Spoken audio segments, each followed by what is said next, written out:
సహోదరుడు ఎజ్రా శాస్త్రాన్ని వచ్చి ప్రార్థన చేస్తాడు. ఆ తర్వాత సహోదరుడు తన సాక్ష్యాన్ని పంచుకుంటాడు.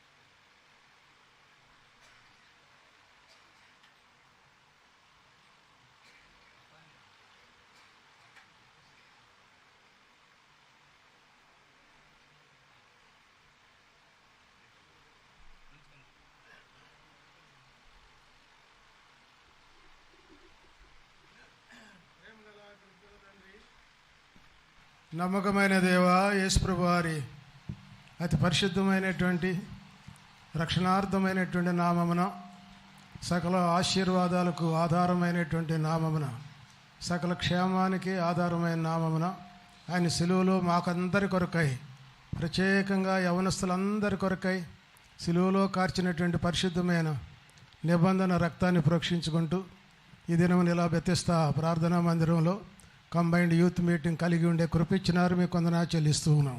మీ దాసుని బట్టి, సామ్యూల్ రెడ్డి గారిని బట్టి, కుటుంబాన్ని బట్టి, సంఘ పెద్దలందరిని బట్టి, ప్రయాసపడుతున్న వారందరిని బట్టి కూడా నీకు వందనాలు చెల్లిస్తూ ఉన్నాం. ప్రభా, ఎంతో మీ వాక్యం పట్ల ఆకలి దప్పిక కలిగి వచ్చినటువంటి ప్రత్యేకమైన యవనస్తులు అందరిని బట్టి కూడా నీకు వందనాలు చెల్లిస్తూ ఉన్నాం. ఇంతవరకు పాటల ద్వారా మీరు స్తుతి నొందినందుకై నీకు వందనాలు చెల్లిస్తూ ఉన్నాం. ఇప్పుడు సహోదరుడు నతానియేల్ మహాప్రభు తన యొక్క జీవితంలో మీరు చేసిన అద్భుతమైనటువంటి రక్షణ కార్యం బట్టి, రక్షణ ఎదుగుటానికి బట్టి, పరిచర్యలు వాడబడ్డాన్ని బట్టి నీకు వందనాలు చెల్లిస్తూ, సహోదరుని మీద దయగలిగినటువంటి హస్తాలకి పరిశుద్ధాత్మదేవ మీరే తనతో ఉండి తన ద్వారా ప్రభా మహిమార్థమై, మరి యవనస్తులు కొంతమంది నీ ఏర్పాట్లో ఉన్నవారు అందరూ కూడా సాక్ష్యం ద్వారా సంధించబడి ప్రభా రక్షణ తీర్మానం లేని వారు రక్షణ తీర్మానం చేసుకోవడానికి, వెనకబడిపోయినటువంటి వారు ముందుకు సాగుపడటానికి మీరే కార్యం చేయాలని వేడుకుంటూ మీ దయగల హస్తాలకు అప్పగించుకుంటూ యేసు ప్రభు మా రక్షక నామమున స్తుతించి ప్రార్థిస్తున్నాం తండ్రి, ఆమేన్. దయచేసి కూర్చోనండి. సమయంలో సాక్ష్యాన్ని వింటాం.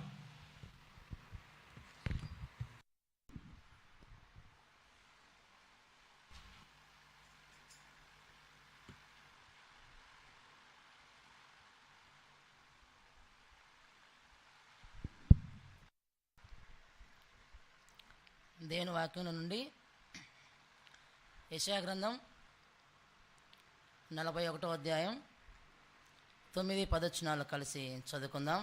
యెషయా గ్రంథం 41వ అధ్యాయం 9-10 చదవండి.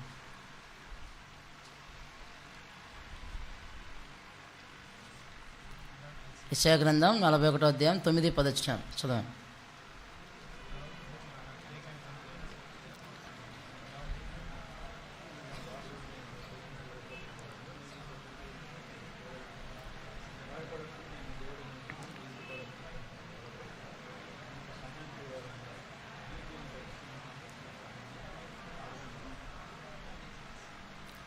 అలాగే యెహోషువ గ్రంథం 1వ అధ్యాయం 9వ వచనం కూడా కలిసి చదువుకుందాం. యెహోషువ గ్రంథం 1వ అధ్యాయం 9వ వచనం.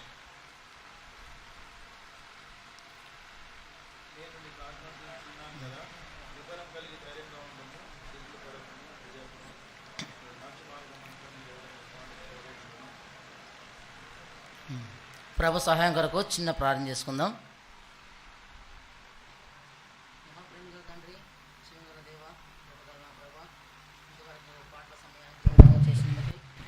వందనాలు, స్తోత్రాలు చెల్లిస్తుంటున్నాం ప్రభా. తిరిగి నా జీవితంలో మీరు ఏ రీతిగా దేవా కార్యం జరిగిస్తూ వచ్చినారో దాని నిమిత్తమై యవనస్తుల మధ్య సాక్ష్యం పంచుకోబోతుండగా ప్రభా కనికరించి కృప చూపించండి.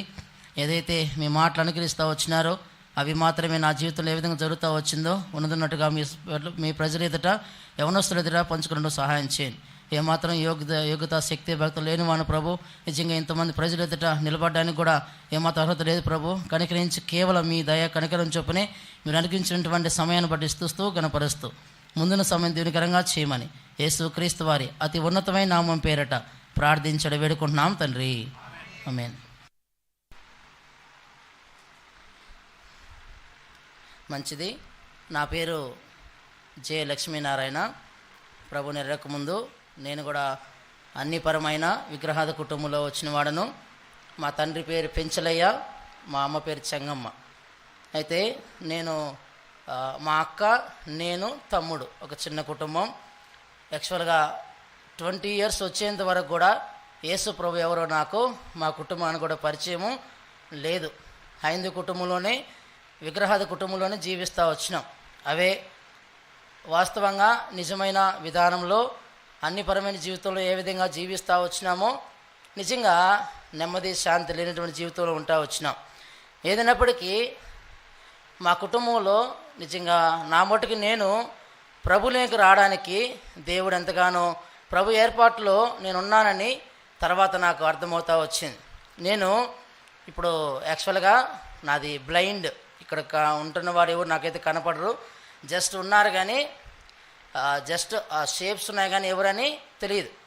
కానీ ఇప్పుడు కూడా రక్షించబడక ముందు కూడా ఇప్పుడు కూడా అంతే, జస్ట్ వాయిస్ విని నేను మీతో మాట్లాడుతూ ఉంటున్నాను. ఏదైనప్పటికీ చిన్నప్పటి నుంచి కూడా చాలాసార్లు చిన్నప్పుడు చదువుకున్నప్పుడు 7th class వరకు మా స్వగ్రామంలోనే, మాది కడప జిల్లా చిట్వేలు మండలం జోరపల్లి చిన్న గ్రామం. అక్కడ నేను 7th class వరకు చదువుతూ వచ్చినాను. చిన్నప్పటి నుంచి చాలామంది నాకున్న బలహీనతను బట్టి చిన్న చిన్న ఆటల్లో గేమ్స్లు ఆడుకున్నప్పుడు వారు ముఖం మీద అనేవాళ్ళు, ఈ అబ్బాయి కనపడవు, ఈ అబ్బాయి బ్లైండ్, గుడ్డువాడు ఈ అబ్బాయి. కాబట్టి ఈ అబ్బాయి ఏమన్నా క్రికెట్ అయినా ఆడేటప్పుడు బాల్ ఒక దగ్గర పోతే ఇంకో దగ్గర మాట్లాడి చూస్తున్నాడు ఈ అబ్బాయి అని చెప్పి రకరకాల మాటల చేత అనేక విధాలుగా వాళ్ళు చేస్తూ వచ్చినప్పుడు నేనైతే ఇంకా పెంచి నరసింహ అనే మేము పూజిస్తూ వచ్చినప్పుడు ఆయన దగ్గరికి వెళ్ళి చెప్పుకునేవాడిని, నన్ను ఎందుకు ఇలా పుట్టించావు, నేను బ్లైండ్గా ఎందుకు ఇలా పుట్టాలా, ఎంతోమంది బాగా చూస్తున్నారు, బాగున్నారు, నన్ను ఇలా పుట్టించడానికి ఏంటి అనే ఎన్నోసార్లు చెప్పుకున్నప్పుడు నాకు అనిపించేది నా భారం తీరిపోయింది, నేను ఆయన చెప్పేసుకున్నాను కాబట్టి ఇంకా నా ప్రాబ్లం సాల్వ్ లేదని జస్ట్ కొంత పీస్ అనేది అనిపించేది. ఆ క్షణమే అనిపించేది. మళ్ళీ సేమ్ అంతే, మళ్ళీ అదే రీతిగా చాలాసార్లు అవమానాలు, నిందలు జరుగుతూ వచ్చినాయి. తర్వాత 7th class వరకు మా దగ్గర చదువుతూ వచ్చినప్పుడు నేను చాలా దగ్గరికి చదువుకునేవాడిని, బుక్స్ చాలా దగ్గర పెట్టి చదువుకునేవాడిని. 7th class స్కూల్ ఫస్ట్ వచ్చినాను. ఏమో తెలియదు కానీ దేవుని మహాకృపను బట్టి 7th classలోనే స్కూల్ ఫస్ట్ వచ్చాను. తర్వాత 8th నుంచి ఇంటర్మీడియట్ వరకు మా చిట్టువేలు మండలం, అక్కడ ఇంటర్మీడియట్ వరకు అక్కడ కాలేజ్ ఉంటా వచ్చింది. అక్కడ ఇంటర్మీడియట్ వరకు కూడా చదువుతూ వచ్చినాను. ఇంటర్మీడియట్లో కూడా 10thలో మంచి మార్కులు వచ్చినాయి, ఇంటర్మీడియట్లో కూడా మంచి మార్కులు వస్తూ వచ్చినాయి. ఇంటర్మీడియట్ జరిగేటప్పుడు నాతో పాటు కొంతమంది యవనస్తులు ఉండేవాళ్ళు. వాళ్ళు అనేవారు, రే నేను నడుచుకుంటా, మా ఊరు నుంచి కాలేజ్కి 5 kilometers పోను, ఒక 10 kilometers అప్ అండ్ డౌన్ అనమాట. నేను నడుచుకుంటూ వెళ్ళేవాడిని, నడుచుకుంటూ వచ్చేవాడిని. నాతో పాటు కొంతమంది యవనస్తులు ఉండేవాళ్ళు, వాళ్ళు సైకిల్ దొక్కేవాళ్ళు. వాళ్ళు నన్ను రిక్వెస్ట్ చేసేవాడిని, అరే నన్ను కొంచెం సైకిల్ దింపరా అంటే వాళ్ళు అనేవారు, నువ్వు సైకిల్ దొక్కితే మాత్రమే నీకు మేము ఇస్తాము, లేదంటే మేము కూర్చోబెట్టుకోమని చెప్పి కాలేజీలో కూడా ఆ స్నేహితులు కూడా అలాంటి మాటల చేత రకరకాలుగా అనుకునేవాడిని. సరేలే నా లైఫ్ ఇంతే ఉంటుందేమో అని చెప్పి నడుచుకుంటూ వచ్చేవాడిని. ఎన్నో 2 సంవత్సరాల వరకు ఇంటర్మీడియట్లో ఎంజాయ్మెంట్ చేసుకుంటూ కూడా ఇష్టానుసారమైనటువంటి బ్రతుకులు, సినిమాలు, భయంకరమైన పిచ్చి. ఎంత దగ్గర నుంచి అంటే నాకు టీవీకి 2 మీటర్లు కూడా ఉండదు, అంత దగ్గరికి వెళ్ళి టీవీలు చూసుకుంటూ ఎంజాయ్మెంట్ చేసుకుంటూ ఈ నిందల అవమానాలు భరించుకుంటూ అయినా ఏం కాదులే అనుకొని పోదోసుకొని జీవిస్తూ వచ్చినాను. అటు ఇంటర్మీడియట్ వరకు నా జీవితము 2006 వరకు ఇంటర్మీడియట్ అయిపోయింది. 2006 నుంచి 2009లో నా జీవితము చాలా టర్న్ అయింది. 2009 వరకు రాజంపేట గవర్నమెంట్ డిగ్రీ కాలేజ్, అక్కడ నేను డిగ్రీ చదువుతూ వచ్చినాను. ఆ డిగ్రీ కూడా ఫైనల్ ఇయర్ డిస్కంటిన్యూ. ఫైనల్ ఇయర్కి వస్తానే పూర్తిగా కనపడకుండా పోయింది. ఇప్పుడు ఎట్లున్నానో సేమ్ అంతే. 2009కి వస్తేలకి పూర్తిగా కళ్ళు కనపడకుండా పోయినాయి. నేను అనుకున్నాను ఈ 3 years 2006 to 2009 వరకు నేను అఖిల భారతీయ విద్యార్థి పరిషత్ ఏబీవీపీ రిలేటివ్ RSS రాష్ట్రీయ స్వయం సంఘ్ అనే బీజేపీ దాంట్లో చాలా విపరీతంగా పనిచేస్తూ వచ్చాను. 3 సంవత్సరాలు. ఆ 3 years నా జీవితంలో ఒక నేము ఫేమ్ వచ్చింది. లక్ష్మీనారాయణ కాస్త లక్ష్మణ్జీ అనడం మొదలు పెట్టేశారు.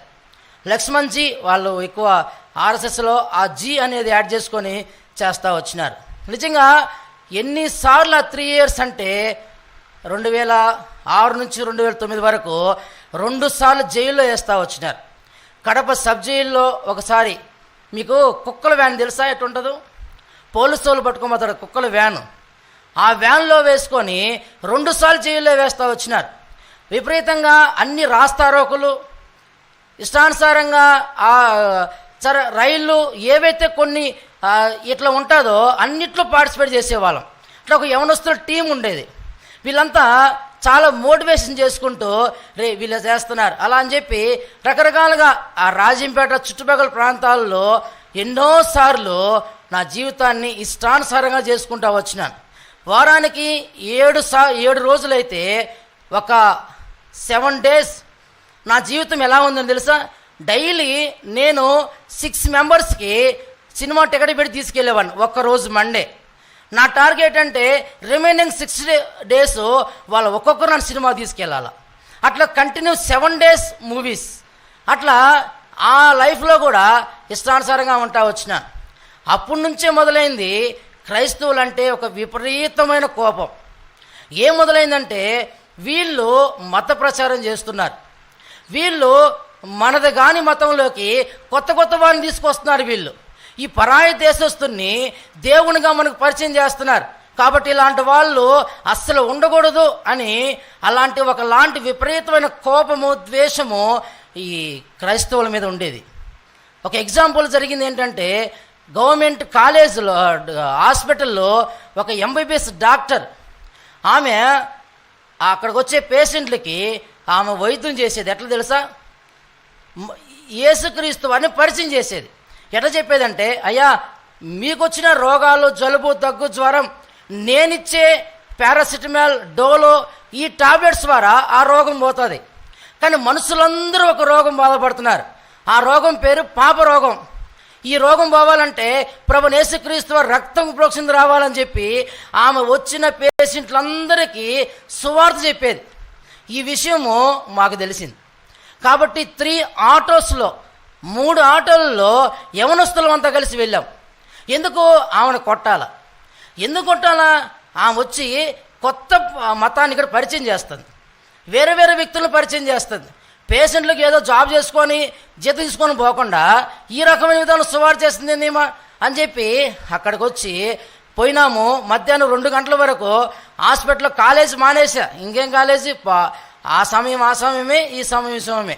అట్లా పోయిన 2 గంటల నుంచి సాయంత్రం 6 o'clock దాకా అక్కడే ఎదురు చూస్తున్నాం. వస్తుంది కొడదామని. ఆ టైంలో నేను మనిషిని అన్న మాట కూడా మర్చిపోయా. తోటి మనిషిని కొట్టడానికి వెళ్తున్నానా అన్న మాట అంత స్పృహ కూడా లేదు. ఒకటే మైండ్. క్రైస్తవులంతా వీళ్ళంతా మత ఇదొక్కటే మైండ్ అంతా ఒకలాంటి ద్వేషం వచ్చేసింది. వెళ్ళిన తర్వాత మీరు ఆశ్చర్యపోతారు, 6 o'clock ఆమె ట్రాన్స్ఫర్ అయిపోయింది. మేము కొట్టనపోతే మాకు ఆమె ఏంది 2:30కి ట్రాన్స్ఫర్ అయిపోయింది, మాకు తెలియదు.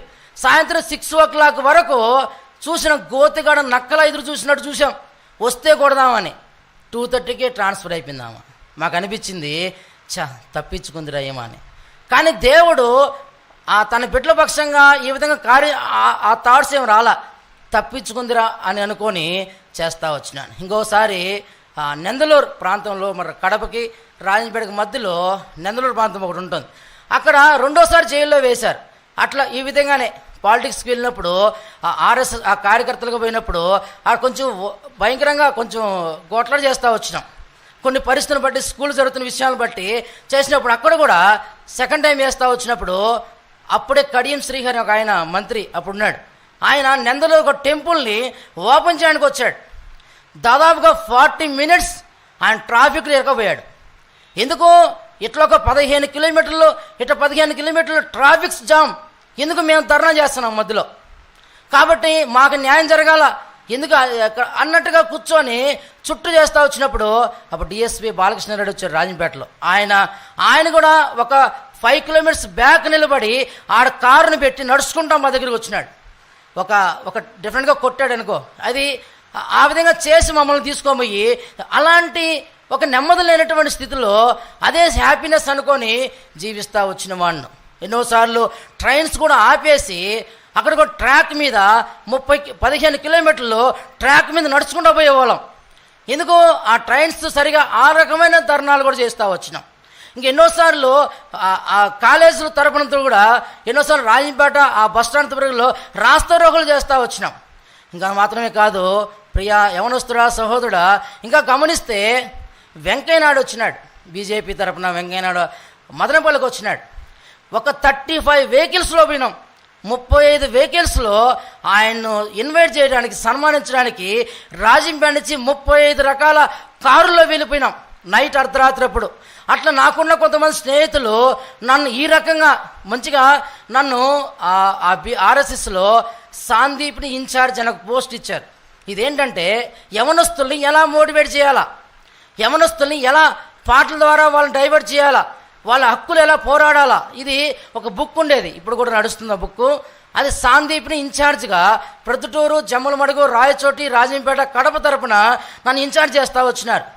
అట్లా వెంకయ్య వచ్చినప్పుడు కానీ ఇంకా రేణుగుంట అక్కడికి వచ్చినాడు, తిరుపతి, ఎన్నో స్థలాల్లో ఇలాంటి రాస్తారోకల తరపున వెళ్తూ వచ్చినాం. అప్పుడు కూడా క్రైస్తవ ఆ మతమన్నా ఆ పేరు స్మరించాలన్న ఒక విపరీతమైన కోపం. వీళ్ళు ఏమాత్రము మాకు సంబంధించిన వాళ్ళు కాదు కాబట్టి వీళ్ళు కొత్త దాన్ని తీసుకొస్తున్నారని మాకు కూడా అట్లా ఆ విధంగా చెప్పేవాళ్ళు. వాళ్ళు కూడా రే ఇది పరిస్థితి, ఇది మనం కాపాడుకోవాలి అన్నట్టుగా కొన్ని విషయాలు చెప్తా వచ్చారు. అలాంటి పరిస్థితుల్లో ఉంటా వచ్చినప్పుడు నిజంగా ఇక్కడ హైదరాబాద్ బైసన్ పోలో గ్రౌండ్ కానీ, సికింద్రాబాద్ దగ్గర, ఇక కర్నూలు, మచిలీపట్నం, విజయవాడ, రాయచోటి, కర్నూలు, ఇంకా చుట్టుపక్కల చిత్తూరు, ఎన్నో జిల్లాల్లో మాకు కొన్ని ప్రోగ్రామ్స్ పెట్టేవాళ్ళు. కొన్ని పాటలు నేర్పించుకుంటూ కొన్ని స్థలాలు చేస్తే వచ్చేవారు. అట్లా ఆ 3 సంవత్సరాలప్పుడే నా నేము మొత్తం మారిపోతూ వచ్చింది. చాలామంది ఒక తెలుస్తూ వచ్చింది పలానా సహోదరుడు. కానీ నాకున్న అంధత్వం మర్చిపోయినా, నేను బ్లైండ్ అన్నమాట మర్చిపోయినా. అవసరం లేదులే మనకి ఎందుకు లేని. మా దగ్గర ఇంటర్మీడియట్ చదివే ఒక యవనస్తుడు ఉండేవాడు. అతను ప్రభువుని నమ్ముకున్నాడు. నాకు సువార్త చెప్పాలని ప్రతిరోజు అనుకునేవాడు. వాణ్ణి ఒక టెంపుల్ తీసుకెళ్ళి రే మీ దేవుడిని విడిచిపెట్టరా, ఈయన నిజమైన దేవుడు, ఇక్కడ రారా అని చెప్పి వాణ్ణి ఎంత టార్చర్ పెట్టారంటే మెంటల్లీ, ఫిజికల్లీ కూడా ఎన్నో రకాలుగా టార్చర్ పెట్టి వాడిని సాగిలిపడు అన్నట్టుగా వాడిని చేస్తూ వచ్చినప్పుడు కూడా వాడు ఒక్క మాట కూడా అనేవాడు కాడు. అన్నా ఎందుకులేనా వచ్చేవాడు, పిలుచుకోమైనా పైకి, కొండపైకి తీసుకెళ్ళేవాడిని. అట్లా ఎన్నో రకాలుగా, ఎన్నో విధాలుగా నా జీవితం కొనసాగుతూ వచ్చింది. ఎన్నోసార్లు మీటింగ్స్ పెడితే, హాస్టల్ తరపున మీటింగ్స్ పెడితే యాక్సెప్ట్ చేసేవాడిని కాదు.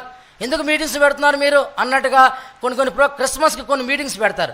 అక్కడ కూడా వెళ్ళేది రకరకాల హేళనకరమైన మాటలు, ఎన్నో మాటలు. మీ యేసు ప్రభు ఇలాంటోడా, ఆయన కనీసం 3 మేకులు చచ్చిపోయాడే, ఏమి అంత చేతగానోడా అన్నట్టుగా ఎన్నో మాటలతో గాయపరిచేవాడిని. అయినప్పటికీ నాకున్న స్థితిగతి మర్చిపోయేవాడిని. అట్లా నా జీవితం కొనసాగుతూ వచ్చింది. అనేక స్థలాల్లో అనేక రీతిలుగా నా యవన కాలం అంతా 2009 వరకు కేవలం ఒక ద్వేషంతో నిండిపోయిన వాడిని. ప్రియా సోదర సహోదరి, ఒకరోజు డిగ్రీ ఫైనల్ ఇయర్ ఎగ్జామ్స్ వచ్చినాయి. ఎగ్జామ్స్ 9లో ఎగ్జామ్స్ వస్తే అందరూ నాతో పాటు ఎగ్జామ్స్ రాయకపోతున్నారు. నేను కూడా పోయిన ఎగ్జామ్ రాయడానికి. అక్కడ పోయినప్పుడు నాతో పాటు పక్కన కూర్చున్నారు, వాళ్ళందరూ రాస్తున్నారు. కానీ నేనైతే సైలెంట్ కూర్చోమన్నాను. ఎందుకు? ఆ క్వశ్చన్ పేపర్ నాకు కనపడట్లే. ఆ క్వశ్చన్ పేపర్లో ఫస్ట్ ఇయర్ పాస్ అయినాను, సెకండ్ ఇయర్ పాస్ అయినాను, థర్డ్ ఇయర్కి వస్తేలకి పూర్తిగా ఆ లెటర్స్ వైట్ పేపర్ కనపడుతుంది. అందరికి దాంట్లో లెటర్స్ కనపడుతున్నాయి, నాకు కనపడలేదు. అట్లా 6 ఎగ్జామ్స్కి పోయినా, 6 ఎగ్జామ్లు పోయి పోవడం రావడం, ఏం రాసింది లేదు, కనపడలేదు. పూర్తిగా ఇలాంటి పరిస్థితులు వెళ్ళిపోతా వచ్చినాను. నాకు అనిపించింది, నాకు పూర్తిగా కళ్ళు ఇదైపోయినాయేమో, ఇంక నేను ఇట్లే ఉండాలేమో. అయినప్పటికీ ఈ కోపము, ద్వేషం తగ్గేది కాదు. వీళ్ళు ఎక్కడన్నా కొంచెం మీది పిలిచినా కూడా క్రైస్తవ ఒకలాంటి అనుభవం. అందుకే కడప ఆ సబ్జెక్టులో కూడా దినమంతా స్టేషన్లో పడేశారు. అక్కడ కూడా ఎన్నోసార్లు వాదన పెట్టేవాడిని కానీ ఎందుకు వచ్చాను, ఎందుకు వేశారు, ఏం ఆలోచించాను కాదు. విపరీతమైనటువంటి మెంటాలిటీతో జీవిస్తూ వచ్చినాను. అట్లా 3 సంవత్సరాలు గడిచిపోయింది. ఒకరోజు మా ఇప్పుడు ఆర్ఎస్ఎస్ రాష్ట్ర నాయకుడు అయినాడు ఆయన, రాజంపేట రమేష్ నాయుడు అని, ఇప్పుడు బీజేపీ రాష్ట్ర కార్యదర్శి అయినాడు ఆయన. ఆయన నాయకత్వంలో మేమందరం ఎక్కడ వెలకద్వాని కానీ ఎవరు వెనకబడితే చాలు వాళ్ళ తరఫున రాజంపేటలో కొన్ని స్పెషల్ రూమ్స్ పెట్టుకొని అక్కడ ఆర్ఎస్ఎస్ తరఫున కొన్ని మీటింగ్స్ పెట్టుకునే వాళ్ళం. అట్లా ఎంతగానో కొన్ని మాకు డైవర్ట్ చేసేవాళ్ళు, కొన్ని పాటలు పాడేవారు. ఒక దగ్గర అయితే 2000 మంది వచ్చారు. కాశ్మీర్ నుంచి నవధాన్యాలు తీసుకొచ్చారు, పిల్లలు పుట్టకుండా. ఎవరైతే కొన్ని 500 మంది కపుల్స్ వచ్చారు, వాళ్ళ గురు పిల్లలు లేరంట. వాళ్ళు అన్నారు దాదాపుగా 25 మంది ఋషులు వచ్చినారు. వాళ్ళంతా కలిసి మమ్మల్ని పిలిచినప్పుడు మేము కూడా కొంత యవనస్తులుగా వెళ్ళాం. నన్ను ఏం చేశారంటే మోర్ దెన్ 2000 పీపుల్స్ ఉన్నారు అక్కడ. వాళ్ళు అన్నారు, తమ్ముడు మన స్పెషల్ సాంగ్ ఉంది కదా, పాడు యవనస్తుల సాంగ్ అని చెప్పి. అట్లా ఎన్నో స్థలాల్లో, అట్లా కర్నూలు కావచ్చు, మచిలీపట్నం కావచ్చు, చిత్తూరు కావచ్చు, ఎంతోమంది దగ్గర నా దగ్గర ప్రేరణ సాంగ్ బుక్ ఉండేది. అట్లా యవనస్తుల్ని అన్ని రకాలుగా మోటివేట్ చేసే పాటలు అవి నేర్పించారు. ఎట్లా పాడాలో, ఎట్లా కంజరి కొట్టాలో, అన్ని ట్రైనింగ్ అనమాట మాకు. అట్లా వచ్చినప్పుడు అంతమంది ముందు సాంగ్స్ పాడుతూ ఒకలాంటి నేమ్ ఫేమ్ సంపాదించుకుంటూ వచ్చినాను. అట్లా 3 సంవత్సరాలు పూర్తవుతూ వచ్చినాయి. తర్వాత పూర్తిగా బ్లైండ్ అని అర్థమైపోయింది. తర్వాత 2009లో నేను హైదరాబాద్కి వచ్చాను. మా అన్న ఇక్కడ బ్యాప్టిస్ట్ చర్చిలో నారాయణగూడ దాని బ్రాంచ్ తరఫున ఫిలిం అక్కడ చార్మినార్ దగ్గర ఆయన బ్యాప్టిస్ట్ చర్చ్ పాస్టర్గా ఉన్నాడు.